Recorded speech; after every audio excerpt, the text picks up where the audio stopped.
The SEM paint, the Sem paint, way I could get everything to sit up.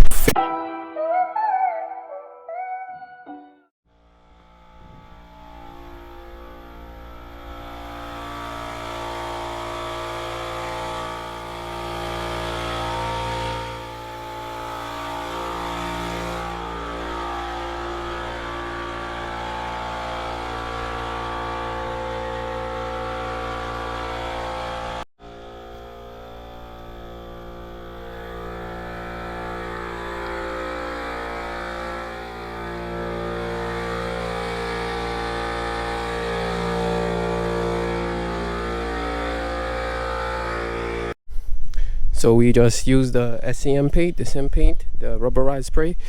This is way better. Before I had the 3M, it was still cakey.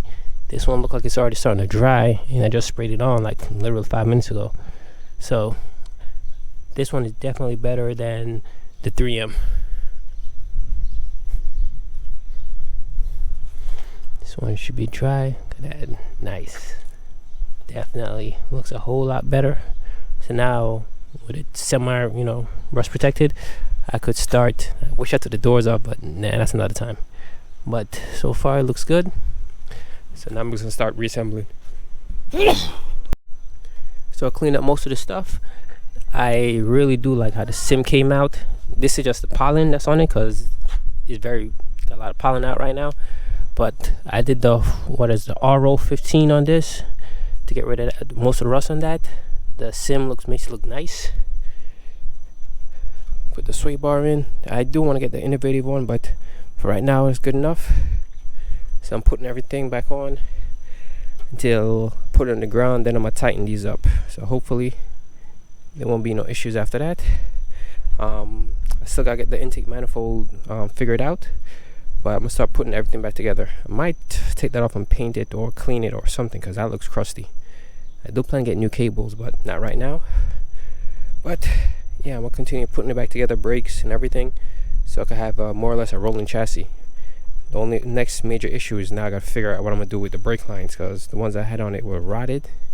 So I want to fix that now. This is what we're dealing with today. And this is the old turbo. It's a GT32, and this one is a new bigger turbo. This one's a 50 yard. This is a 60. Granted, this one is the inlet is bigger, but the outlets, the actual face compressor housing, seem to be smaller. This is a 78 back housing, and this is a 84, but it looks a whole lot smaller. So I'm gonna put this on because the exhaust changed. So I'm gonna put it on, and hopefully just give me a decent number. So that's a new turbo. I got it from my boy. I don't know exactly what it is. That one is GT32. This one is coming up as a GT28, but the compressor housing is bigger. It's a 3-inch inlet versus basically this is a step up from this one. So if I looked at it correctly, it was supposed to be good for 480, while that one is 420. But yeah, so I just gotta get me a new seal for the compressor, because that one took a crap when I was trying to turn it. I guess it was already bad, or just been in there a while. So I have to get 2 new seals, one here, and the back should be fine. So I have everything more or less set up. Got the straight 90 in. I have to get the 4-bolt flange for it. Make a new exhaust, and hopefully that is it. So for right now, looks good. So I hope y'all can see. Working in the dark out here. Got a little flashlight, but we're making it work. Trying to figure out where to put this stupid water pump.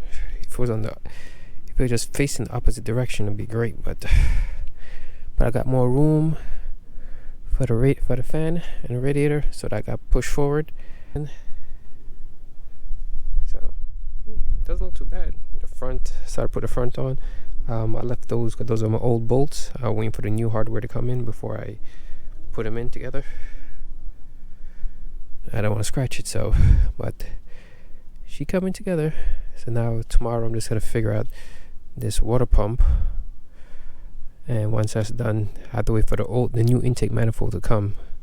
Once that's here, then I could just start mocking everything up. But I have to finish that water pump first.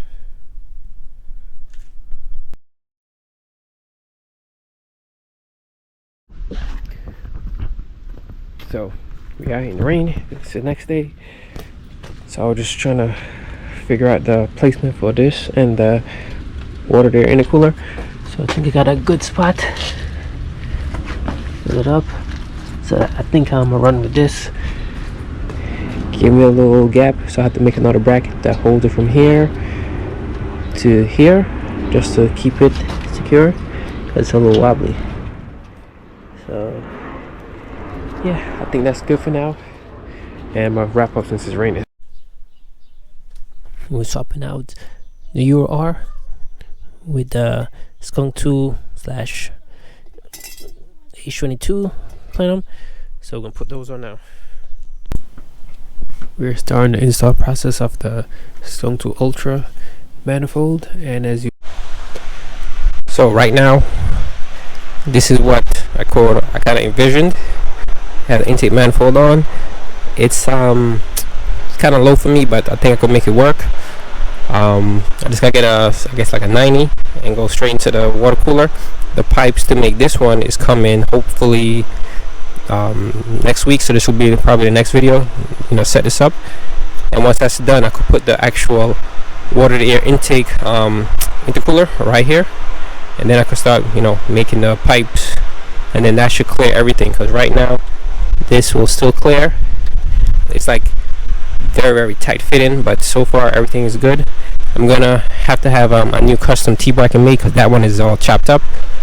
But before I do anything, I'm gonna try installing the Hasport mount. This is the old original one I had in the car, and this one is a lot higher up. So I'm wondering, if I put this in, will this help alleviate the angle? Because right now it's kind of like this. So if I put this in, hopefully the engine will go a little bit more straight. That's just the easiest way I can show you. But as you can see, hopefully you can see it, it's kind of slanted backwards. Normally with the H's, it's kind of just flat, like a straight, like really flat. So I'm gonna jack it up, take this intake manifold off, and swap the other one over, just to show you guys what I'm talking about. Same bolt, and there you go. It's about a ½ inch difference in height. This is what's left of the factory mount. This is the only way I could get everything to sit up, fit, and work with the drive shaft and everything in line to somewhat a good, decent degree. So I'm gonna have to have this remade, but right now this is what I needed to make sure it will actually fit clear. So now that I have that, I'm going to have this one taken care of. I'm gonna make a new one, and then get rid of this. But to fit that intake manifold, this is what I had to do. So it was hitting over here at the corner. It was just a lot of cutting. So here's the issue. Since I started with the innovative one, I made all the brackets, I did everything for the innovative. So to switch over to the Hasport mount nowhere, it was throwing everything off. So I couldn't even clear the drive shaft. It was hitting the subframe. So I had to go back to that mount. But if you're starting this, there is a difference between the heights of the H22, the innovative mounts versus the Hasport. So yeah, so pick your poison. So right now, with everything installed, I'm going to be working around and just start figuring out where the lines and everything else go. I have to measure for the brake lines, because I have to set my brake lines off to get made, and start doing the rest of the plumbing. So I'm gonna load up the fuel rail on this, so I can start running the lines and go from there.